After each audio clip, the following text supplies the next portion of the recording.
Back with you on this. What day is this? I'm losing track of days. It's Wednesday.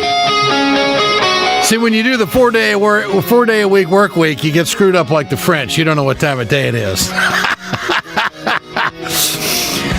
All right, coming to you from the nation's capital. I'm going to be in Madison, Wisconsin on Monday. This is really the centerpiece of this battle that's taken place on the Democratic side. This has been an interesting week for me. I was in Indianapolis, Indiana. We're going to play an interview with Chuck Jones, who's the president of the United Steelworkers Local. Leo Gerard's going to join me on TV tonight. This is not the TPP. This whole outsourcing of jobs by Carrier in Indiana is by the NAFTA agreement. And there's going to be another 2,200 jobs gone. And what's interesting about this is that the company did $66 billion in gross sales last year, $7 billion to the bottom line in profit, and that wasn't enough. This is exactly what Sanders is talking about. And so the Rust Belt states are important. Michigan, Ohio, Wisconsin, Minnesota, not so much Minnesota, but in Illinois, of course. And this is where these jobs are getting outsourced from to Mexico and to overseas. Bernie Sanders has not only closed the gap in Wisconsin, he now has a lead on the latest Marquette poll at 49-45. He's also doing a number of rallies. In fact, I called to try to get the Barrymore Theater on Monday, and lo and behold, Bernie's got it tentatively scheduled. I don't know if that's going to happen or not, but he just had one moments ago, or is getting ready to have one, and Ruth Conniff, who's the editor of the Progressive Magazine, is with us. Ruth, good to have you on. Great to be here, Ed. This enthusiasm, this tail and turn of the poll, put it into context for us. The latest poll, Bernie up. What's happening here? Well, it's a big deal because the Marquette poll is just the gold standard of polls. I mean, nobody argues with that poll. A lot of people wanted to argue with it when it showed Scott Walker winning a recall election, and it was right every step of the way. So Charles Franklin, the Marquette Law School, who does that poll, is just an incredible track record of accuracy, and he shows Bernie up by 4 points over Hillary Clinton. It looks like Bernie is going to win Wisconsin, which is very, very significant for all the reasons you just pointed out. Rust Belt State, Midwest, very significant number of delegates here, and also just a very responsive, population to his message about economic justice, about the harm done by trade agreements that have taken jobs out of this area. So I'm standing here right now in the hallway outside this Bernie Sanders rally. It's about to get going in downtown Madison. It's absolutely packed with people, many of whom have been waiting for a couple of hours to get in and hear Bernie. There's another one just like it on Saturday at the Alliance Center here. A lot of people are really responsive to Bernie's message, and it's really interesting to see that progressive, just really strong progressive response here in Wisconsin. Ruth, is it Madison or is it Wisconsin? Where's the Bernie push coming from? How's he doing in a rural area? He did very well in rural Michigan. Yeah, I mean, I think we'll see. You can't win statewide with just Madison, and he's up statewide. So I think we'll see what happens. I think very likely, as has been the pattern, you will see African-American voters in Milwaukee going for Hillary Clinton, and I think a lot of the rest of the state will go for Bernie. A lot of what happens in that out part of the state depends on how much time he's got to spend there, and talk to folks who are, the kinds of folks that are voting for Trump in big numbers. In outstate Wisconsin, you see big Trump support, where you see the urban centers. There's a lot of people in the establishment of the Republican Party who are, it's the complete reverse. They can't believe he's happening at all. I think that sense of disaffected working-class voters who are responsive to Trump and also responsive to Bernie in the northern and western part of Wisconsin are going to make a difference in this election. Has Scott Walker motivated the progressive movement for a big turnout? I mean, everything that Bernie and Hillary, for that matter, stand for, more so Bernie, is diabolically opposed to everything that Walker has tried to do in that state. What about that? I'm just talking to our former Lieutenant Governor, Barbara Lawton, who's standing here. She just endorsed Bernie Sanders. That was a big deal just the other day. I think that the anti-Scott Walker vote, Scott Walker's really low in the popularity polls here in Wisconsin, and I think there is a sense of backlash there. But I also think what you saw in the uprising against Walker, which you certainly saw up close here, is a whole lot of people who have a very different vision of what Wisconsin ought to be and who really don't feel so much connected to the mainstream Democratic Party as they do to the progressive message that we need to do something big, to change politics. And that's what Bernie's message is. Ruth Conniff, quick comment on John Kasich in Wisconsin. Can he make a run there? He was on his town hall last night on CNN. He did hit the jobs of the manufacturing pretty good. And does his Midwest voice mean anything in Wisconsin? I don't think it means a whole lot. I mean, we were just talking about Walker. Kasich, pushed similar piece of legislation that was recalled by the voters in his state to end collective bargaining for public employees. Haven't forgotten he's no that. working class hero, and we know that here. Yeah. They haven't forgotten that. Great to have you with us. Thanks, Ruth. All the best. We'll see you on the tube as well as the big prize coming up next Tuesday. Terrific. Is going to be Wisconsin. You bet. Ruth Conniff, editor of the Progressive Magazine. PillPack, Communication Workers of America, Alliance for American Manufacturing, BioGreen Clean, and the iSave team bring you this production. Ed Schultz, news and commentary. Dealing with your medications can be a real pain, but not really. I've discovered PillPack. If you're somebody who really likes to pay attention to what your doctor says and take your medications regularly and not have your time wasted by standing in line in a pharmacy or sorting pills every week, constantly dealing with your doctor and insurance coverage, let me tell you something. PillPack can take care of all of that. PillPack works just like a normal pharmacy, except they deliver your prescriptions right to your door so you don't have to wait in line, and neither do I. They package all the medication by the dose, so I don't have to sort pills. You won't either. And, of course, they handle any issues with your doctor and your insurance, as they have done mine. And it just takes the hassle out of all of it and makes it so much easier. So, and the good thing about it is that the service is free. You just have to pay your regular copays like any other pharmacy. So go to their website, head to pillpack.com, PILLPACK, pillpack.com. It's pharmacy simplified. You won't believe how simple your life is with PillPack. Now this. I recently discovered PillPack. It's a full-service pharmacy that takes care of everything for me. They pre-sort and deliver all my medications and vitamins in easy-to-tear packets, labeled with the date and time for each dose. Their pharmacists are available 24/7, and they manage all of my refills. They'll do the same for you. They even made sure my insurance was compatible before they transferred my medications over. It's unbelievable how much better my life has been since I switched to PillPack. Hey folks, you've heard me talk about BioGreen Clean. I'm going to show you right now on my airplane just how tough this is. I want you to keep in mind, chemical-free, 100% plant-derived, biodegradable. It is the safest cleaner that you can get, and it's the most effective. Go to our website, wegoted.com, or go to biogreenclean.com. www.biogreenclean and order today. It's time to continue our conversation about mechanical insulation. Mechanical insulation is for the piping systems in our nation's commercial and industrial facilities. Facility owners are burning up billions of dollars through the lack of mechanical insulation on these piping systems. Call the iSave team. Insulation saves America valuable energy, and this team of energy conservation specialists is shovel-ready to save you money. Visit iSaveTeam.org to have a specialist give your plant an energy audit. We perpetuate a culture of crime all the way from Wall Street right down to the main street in our hometowns. It's worse than it has been since FDR took control of the problem and said we can't count on industry taking care of the American labor. They probably have already engaged into some type of criminal cover-up, and the law prohibits the government from even doing anything about it. Catch America's lawyer Mike Papantonio on YouTube at youtube.com/GoLeftTV.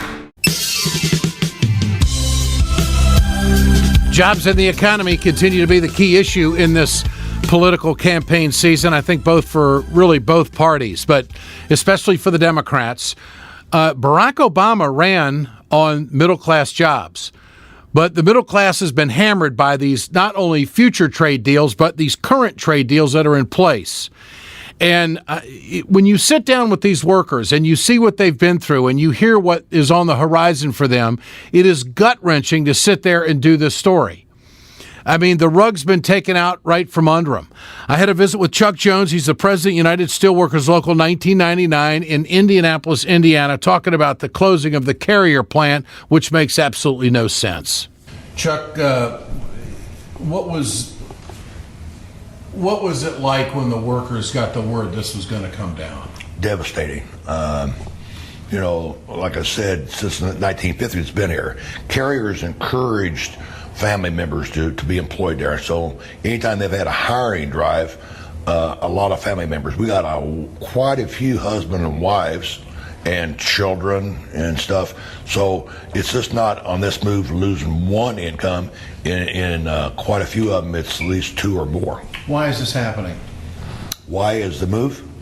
Corporate greed. The company was profitable, and with the trade bills as they are, it allows companies, for no reason at all, to take jobs away from American workers. Is there any way to save this, turn it around?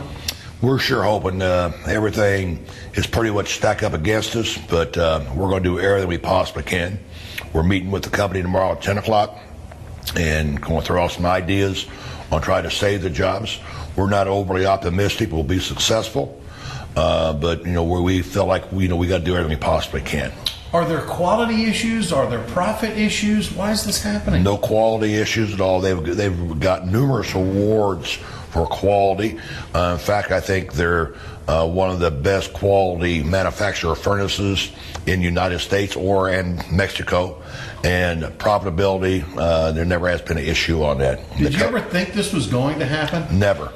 Of the 14 units we represent, I thought Carrier was probably the most stable because of the long time they've been here, because of the quality, because of a lot of different things that just blindsided us. And the mood of your workers right now, describe it. A lot of them are scared. They don't know what's going to happen. They can't understand, why they're not going to have a job when they were doing everything they possibly could to keep the place, and running in an efficient manner, and they were. And we're trying to tell them, it's none of you guys' fault at all. There's nothing that you guys could have did at this point in time to change it. Now, if we aren't successful in this, we are planning on holding rallies. In fact, we're trying to get one set up for the latter part of April that will coincide with the primaries here in Indiana. A lot of people have come to our aid and spoke quite clearly about the unfair trade practices that currently exist.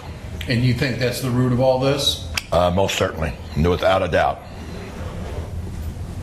And when you take a look at the company history and the statement that the company made as to why they're doing this, what did they tell you? Their first release on everything was because regulations came out of Washington, D.C. And they kept on saying regulations. We kept on asking them, what regulations are you talking about? Then after about a month of talking about regulations, when they had their shareholders meeting last week, they finally come out and said, well, it wasn't about regulations. It was about the shareholders making more profit. So now the regulations isn't the issue they first came out with. So it's a loyalty issue to the country. Yeah, without a doubt. They're real loyal, and they do a lot of business. UTC does with the Army, and one of our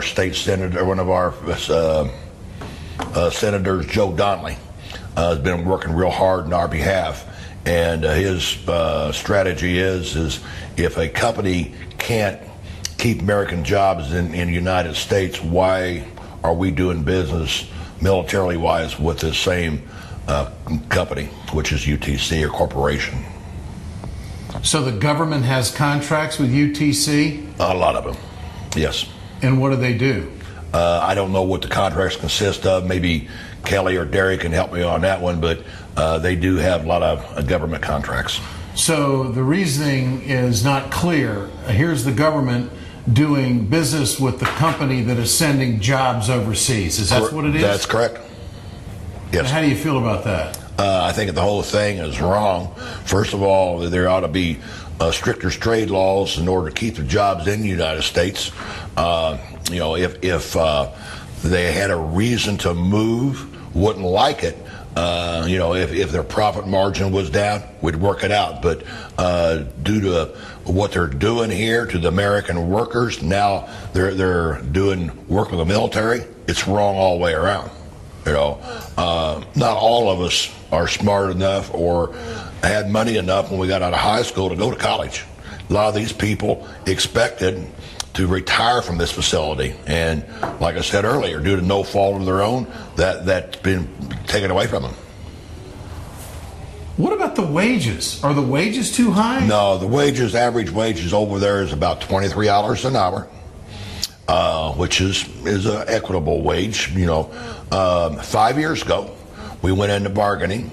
Company was told us at that point in time they were having a hard time being competitive. They proposed a two-tier wage system, which started out at $14 an hour. We fought it off the whole negotiations. In the last offer that was offered to the people to vote on, that was included in it. We didn't want no part of a two-tier wage system, but the company pretty well figured if it got to a vote and the rest of the contract was good for the people to vote on it, it would pass. It did. They made thousands of dollars on hiring probably about 400 people, making $14 an hour. And what was the other tier? What was the higher? The other tier was probably at that point in time about 20. So right now we're talking jobs that are just over $40,000 a year plus benefits. Somewhere in that vicinity. Now, depending on some people make over $100,000, but they're maintenance workers that are a higher paid rate of pay, and they work a lot more overtime. But you got people on a higher tier making, say, 26 an hour. They got some skills, and they're probably making in the 70s. And then you got some people making 15 or 16. They're probably in the 40s and 50s. So these are real middle class jobs. Well, the middle class has been pretty well wiped out. They're working class jobs. What's middle class? Hell, I don't know anymore. I mean, due to some of the trade bills, we pretty well got them wiped out. Middle class no longer exists like it used to. And this unfolding in a political year, how do you feel about that? Well, it's probably the good thing, if anything, political year is because now I think we can get more of a platform to try to get our message out. Even if we're not able to save these jobs at Carrier, our message is going to be people better open their eyes up and try to take action against some of these trade bills that currently exist. Because go a little further with that, we've got a bill sitting in Washington, TPP. And what happens on this, if it passes, I told all the reporters I've talked to, go by any manufacturing plant today, take a picture. If this bill goes to, go by in 2 years. It won't be in operation, because we sure as hell can't compete with China or Mexico, but there's no way we can compete with Vietnam paying $65 an hour, 65 cents an hour. The CEO of Carrier says that he feels for the families and he understands their stress. What's your response? I don't believe him. I don't know how he can say that he feels any of their stress. He's in a completely different category money-wise, and I don't believe it. I don't believe that he cares about saving his own job and making as much money as he possibly can for himself and the shareholders. What's going to happen in Mexico? They're going to set up shop in Mexico, and what are those workers going to make? $3 an hour.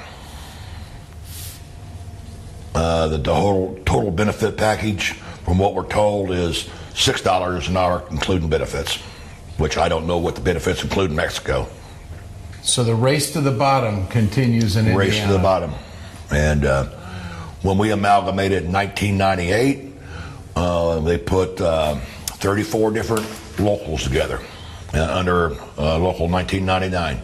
We're currently, like I said earlier, at 14. Not each and every one of them have moved because of moving overseas, but quite a few of them have. And we've seen this happen since NAFTA came in, thanks to the person that we helped put in office at that point in time, Bill Clinton. And now we're seeing a trade bill that's being supported by President Obama, which we helped put in office. So a lot of our members now are saying, who in the hell can we trust? You know, the ones that we don't support, that aren't labor-friendly candidates, we expect it. The ones that we do support and we feel like we can trust are trying to advocate, and in the NAFTA case gave us trade bills that are crippling us. Communication Workers of America, PillPack. Alliance for American Manufacturing, BioGreen Clean, and the iSave team bring you Ed Schultz news and commentary. We'll see you on the tube tonight. A lot of people have asked me, where is RT? You can get it on Dish, on the international section. You can get it on Direct, on the international package. And the easiest way to watch me on TV is just go to RT.com, click on Live, and click on USA. Bingo, there it is. 8 o'clock Eastern, the news with Ed Schultz. We'll see you.